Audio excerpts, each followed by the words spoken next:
The other thing that was challenging about this project is the fabric I chose. I've been holding onto this fabric for 5+ years. I got it from Fab Scrap. It's synthetic. It's very shifty, which is the challenging part of it.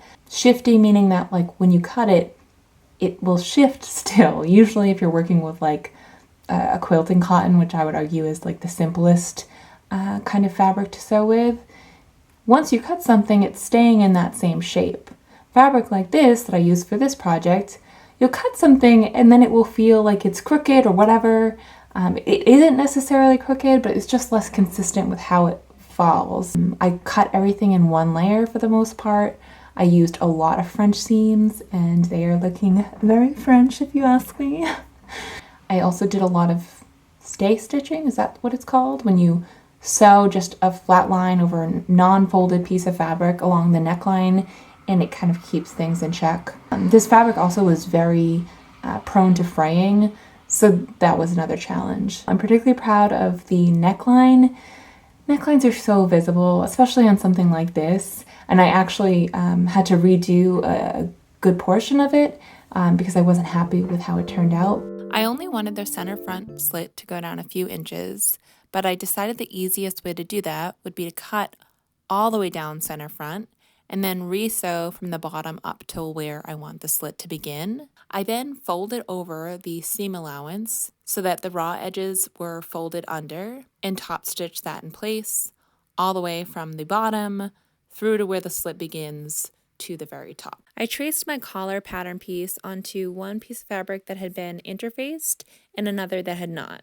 I used a stretch interface that was really lightweight since my fabric was so lightweight. I sewed my two collar pieces together right sides facing along the short ends and the top part of my curve. I then trimmed off extra seam allowances, turned it right sides out, and started pinning it to my shirt. I opted to have the interface side of my collar facing out because I think that's a nicer look. I adjusted the gathers at the front of my bodice as I went so that the collar fit nicely around them. I sewed one raw edge of my collar to the neckline of my shirt. I trimmed the extra seam allowance with my pinking shears. I wouldn't normally worry too much about this, but since there was so much fabric built up in the gathers, I thought it would be a weird bulk if I didn't get rid of it. I pressed that seam allowance up toward the collar. I then folded over about 1/4 inch of the remaining raw edge of the collar, so when I folded it back down towards the shirt, it just overlapped the line I just sewed. I used wonder clips to pin that in place and then carefully top stitched it down.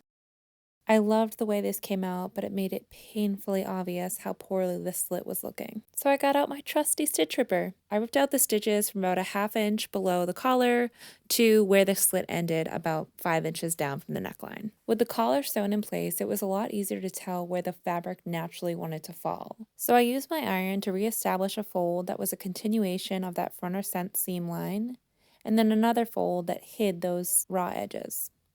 I pinned and then sewed that in place. I was much happier with these results. Narrow hems are a great way to go with ultra lightweight fabric like this.